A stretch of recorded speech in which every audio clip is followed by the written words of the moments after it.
Hebreos capítulo 13, los primeros 6 versículos dicen: que no falte nunca entre vosotros el amor fraternal. No dejéis de practicar la hospitalidad, porque hubo algunos que al cumplir con este deber acogieron a ángeles sin darse cuenta. Acordaos de los que están presos, porque ya sabéis por propia experiencia lo que es eso. Acordaos de los que sufren malos tratos, porque lo mismo os puede suceder a vosotros mientras estéis en el cuerpo. Que el matrimonio sea respetado entre todos vosotros, sin dejar que se corrompa la relación matrimonial.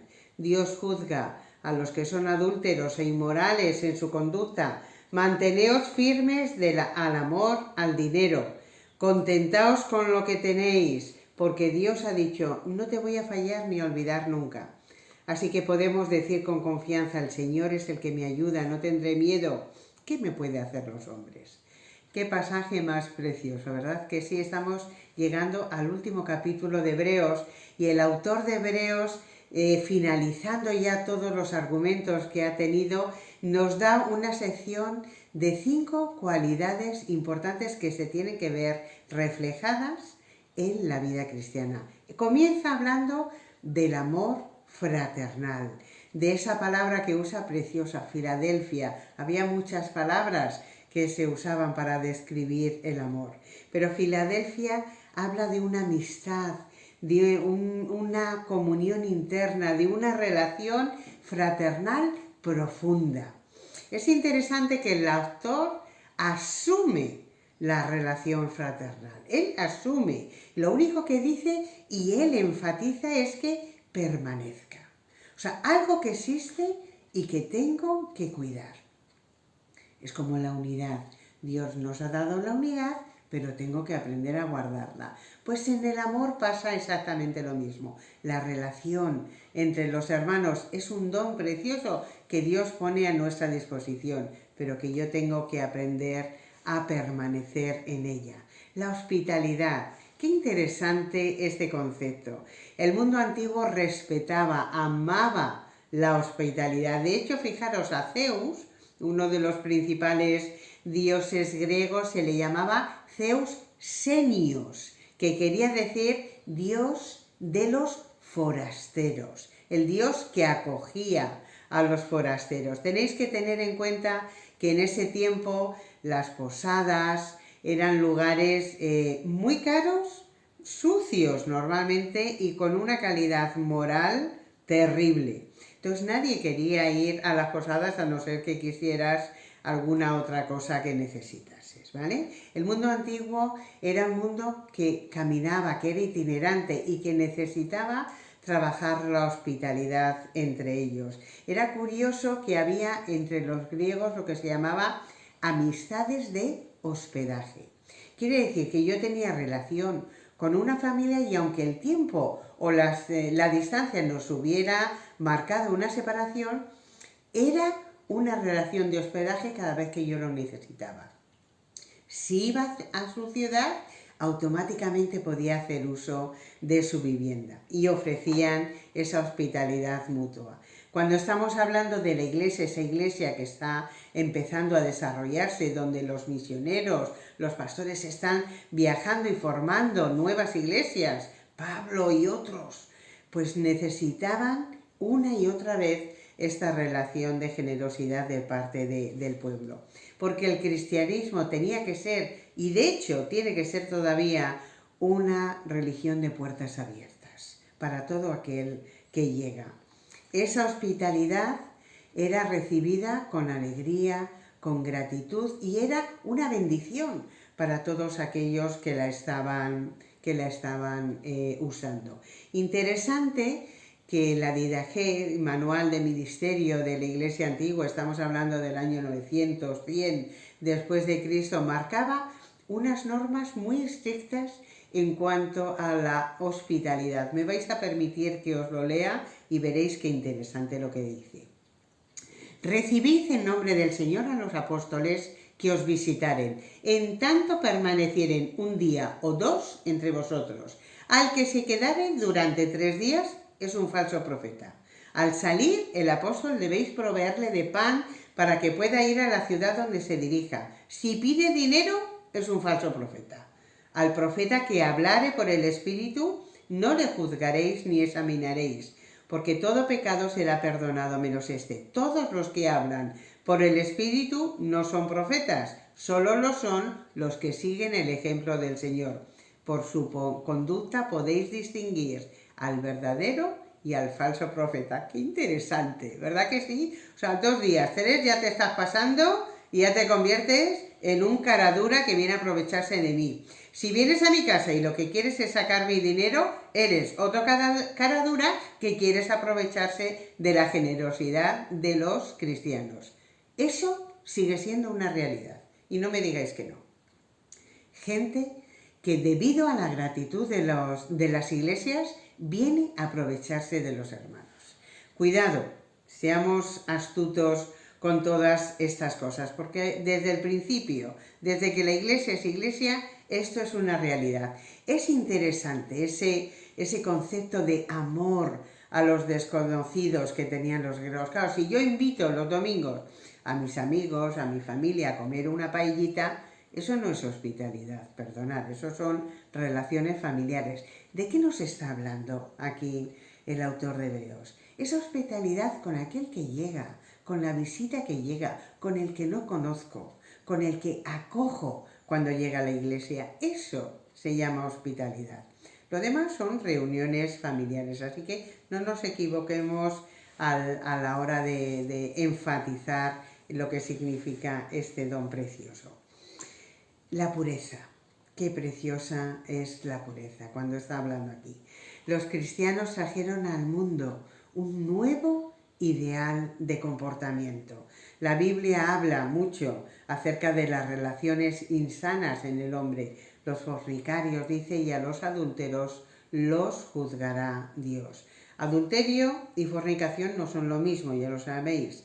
Adulterio es una relación ilícita dentro del matrimonio y fornicación es una amplia gama de irregularidades sexuales fuera de él. Y Dios lo que está diciendo es, en el matrimonio, donde las relaciones son lícitas, porque así Él lo ha decidido, tener pureza. ¿Y pureza qué quiere decir? Pureza no quiere decir, como algunos entendieron en el pasado, luces apagadas, tapados hasta aquí arriba. No, no tiene nada que ver con eso. Hay una libertad en el matrimonio entre la pareja preciosa que tiene que ser usado, pero con santidad. La libertad de poder hacer en el matrimonio tiene que ser, depende de cada uno de ellos y depende de la libertad que cada uno de ellos tenga, pero el uno con el otro, satisfaciendo al uno, satisfaciendo a la otra parte. No pensando de forma egoísta, sino pensando en el otro, cómo disfrutar juntos con esto. El contentamiento. El cristianismo tiene que estar ajeno, libre del poder que el dinero tiene en nuestra sociedad. Ya decía el poeta hace años, poderoso caballero es don dinero. Y es que la avaricia es contraria al contentamiento, absolutamente contraria. En la cultura de hoy a menudo la avaricia y la codicia están justificadas o al menos admiradas porque logran subir de categoría o logran lograr lo que ellos dicen, superar esas ambiciones. Pero el apóstol Pablo tenía una idea totalmente diferente que nos refleja en Filipenses 4, 11 y 13. No lo digo porque tenga escasez, pues he aprendido a contentarme cualquiera que sea mi situación. Sé vivir humildemente y sé tener abundancia. En todo y por todo estoy enseñado. Así para estar saciado como para tener hambre. Así para tener abundancia como para padecer necesidad. Todo lo puedo en Cristo, que me fortalece. El contentamiento tiene que ver más con lo que eres por dentro que con lo que tienes por fuera, ¿vale? Le preguntaron en cierta ocasión a un millonario, ¿cuándo consideras que habrás llegado a ganar todo lo que quieres? Dijo, cuando gane 1 millón más. Siempre hay más que la gente quiere tener.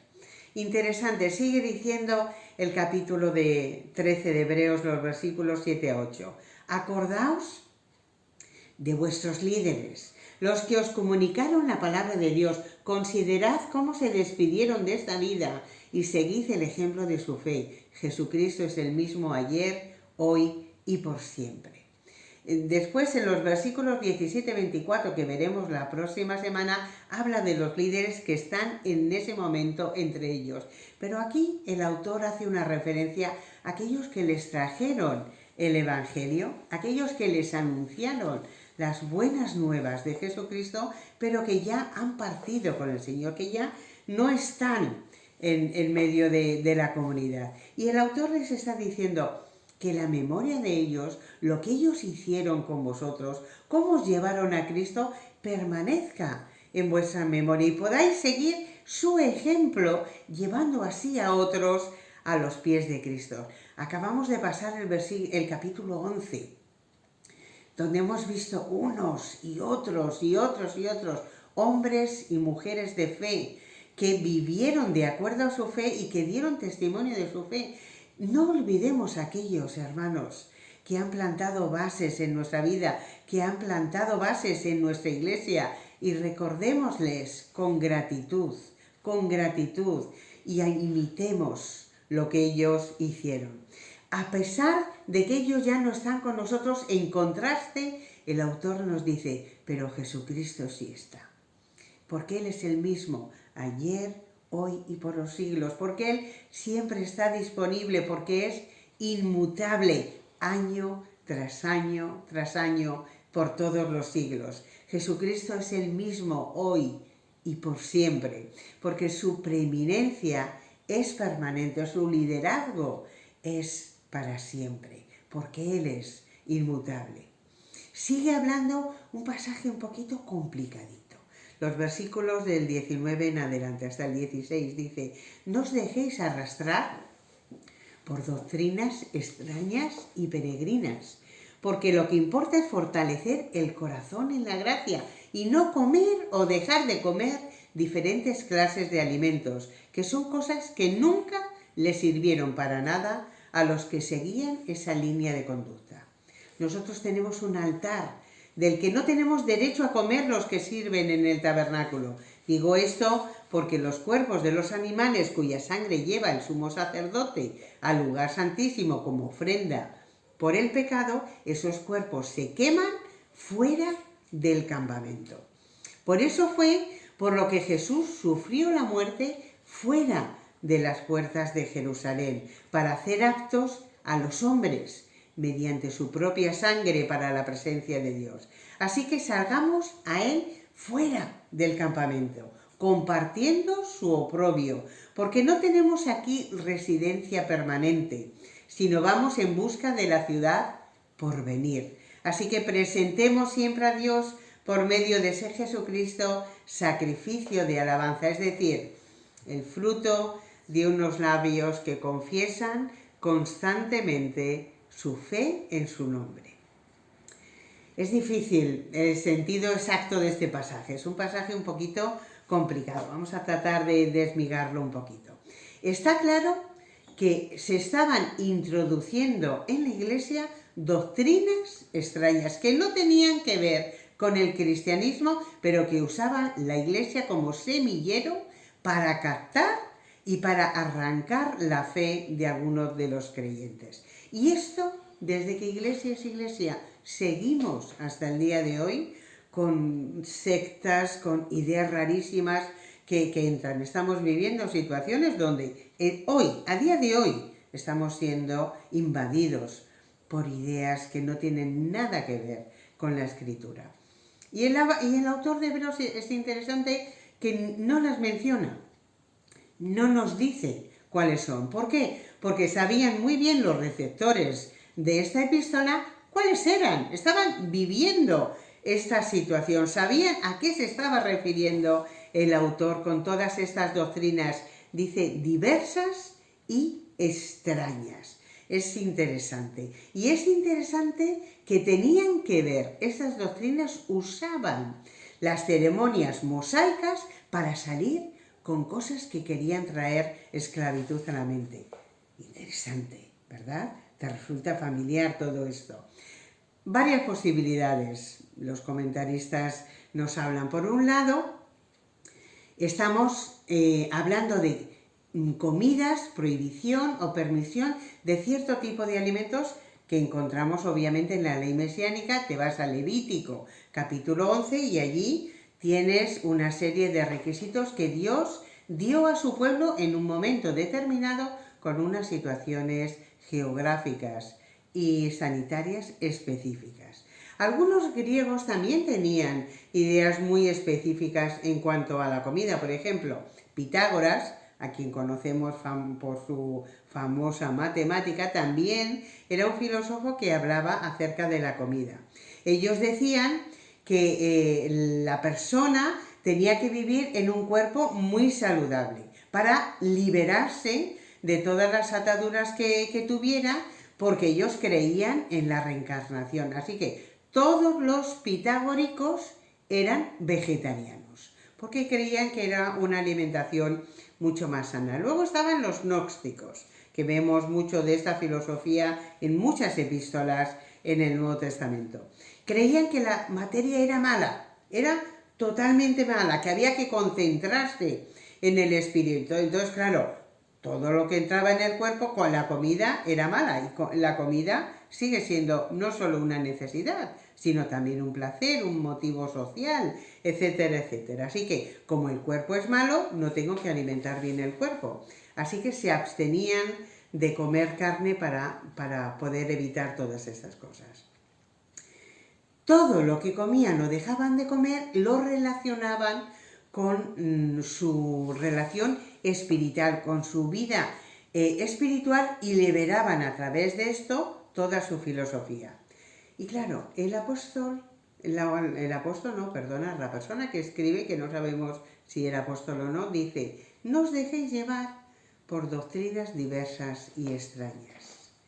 No os dejéis llevar, cuidado, que vienen con palabras y argumentos que parecen ser muy lógicos. Cuidado, no os dejéis llevar. ¿Por qué? Porque todas estas cosas fueron cumplidas en Cristo. Porque todo fue cumplido en Cristo. Porque es bueno, dice, afirmar el corazón en la gracia de Jesucristo, en la comprensión, en la apropiación, esa gracia inmerecida para nosotros que Dios nos da. No porque yo hago o dejo de hacer, no porque cumplo o dejo de cumplir, sino porque la gracia de Dios sale a mi encuentro, no con viandas, que nunca dice aprovecharon a los que se ocuparon de ellas. Qué interesantísimo. Qué interesantísimo. Porque la gente trata de hacer cosas, de cumplir para poder llegar a Dios y decir: mira, yo he hecho esto. Pero de nada sirve todo esto, porque la ley lo único que hace es enfrentarme con mi realidad. Por eso Cristo viene a cumplir la ley por mí. Dice: tenemos un altar del cual no tenemos derecho a comer los que sirven en el tabernáculo. Estos cristianos judíos probablemente habían sido calificados como ilegítimos por aquellos judaizantes que perseguían a los fundadores de iglesia para estropear todo lo que habían hecho. ¿Por qué? Porque no continuaban con ese sistema levítico que ellos entendían que tenía que ser así. Y el autor de Hebreos insiste en que nosotros tenemos un altar diferente, que es un altar diferente de aquellos que intentan aferrarse a ese sistema sin ningún derecho. Nuestro altar, hermanos, es la cruz. Nuestro lugar de adoración y de gracia es la cruz, es la pieza central del evangelio cristiano y del entendimiento, y lo podéis ver en 1 Corintios capítulo 1 y los versículos del 18 al 24, y en el capítulo 2 y los versículos del 1 al 5. Dejo que leáis vosotros en casa estos versículos. Jesús, dice, padeció fuera de la puerta. Salgamos pues a él fuera del campamento llevando el vituperio. Nuestro Salvador fue sacado fuera de la ciudad de Jerusalén, fue crucificado en las afueras, no fue dentro de la ciudad. fuera del campamento. ¿Qué quiere decir esto? Muchos comentaristas enfocan este fuera del campamento como ese judaísmo institucional. Él salió fuera de allí para traer la gracia y un altar diferente. Él fue considerado como inmundo, como maligno, como malhechor y fue crucificado entre ladrones. Y los que quieren seguirle tienen que dejar la vida vieja y salir fuera y empezar de una nueva manera. Porque no tenemos, dice, una ciudad permanente, sino que buscamos la ciudad por venir. Es difícil esa tarea de llevar ese vituperio. Lo más sencillo sería pues quedar donde estoy en la sociedad, seguir haciendo lo que estoy haciendo, y eso no me diferencia. Pero el Señor dice, sal fuera de ahí. Sal fuera y ven a mi altar. Porque nosotros buscamos lo que está por venir. Entonces no me atan las cosas que tengo, no me atan las cosas que soy, no me ata las circunstancias que tengo a mi alrededor. Amo los lugares donde soy, pero soy extranjero, soy peregrino en esta tierra, aún en esta terreta que podemos amar tanto. Somos extranjeros y nos caminamos hacia ese lugar perfecto que es nuestra patria celestial. Esa sí que es nuestra patria. Así que este capítulo nos deja unas preguntas muy interesantes. ¿Cuáles son las doctrinas que están ahora mismo infundiéndose dentro de la Iglesia? ¿Cómo podemos batallar con la palabra en la mano en contra de ellas? ¿Qué significa en nuestra sociedad salir fuera del campamento? ¿En qué sentido eso me contrasta con mi entorno social? ¿Cómo puedo ser testimonio? ¿Qué puedo hacer con esa cruz que tiene que ser el primer lugar en mi vida? ¿Cómo vivir esa vida cristiana? El amor fraternal. ¿Estoy mostrando ese amor fraternal a los demás o solamente a los que me caen bien? ¿Invito siempre a los mismos a mi casa? ¿Invitamos siempre a los mismos? ¿O nos dedicamos a también hablar de otros que quizás no conozco y que podamos... Perdonadme un segundito que apago un momento un sonido. Seguimos. ¿He invitado a alguien desconocido en estos últimos meses? ¿O solamente a mis amigos? Piénsalo. ¿Cuántas veces has llamado por teléfono a alguien que no sean los mismos siempre? ¿Cuántas veces? ¿Te has acordado, has dado gracias al Señor por aquellos que trajeron la palabra a tu vida? ¿Has orado y has pedido bendición para que otros también puedan conocer el Evangelio? Muchas preguntas, ¿verdad? Mucho por hacer en esta semana. Veremos. El próximo día acabaremos con los siguientes versículos y veremos las cosas prácticas que el autor también tiene para vosotros. Que la lectura de la palabra traiga bendición a todos.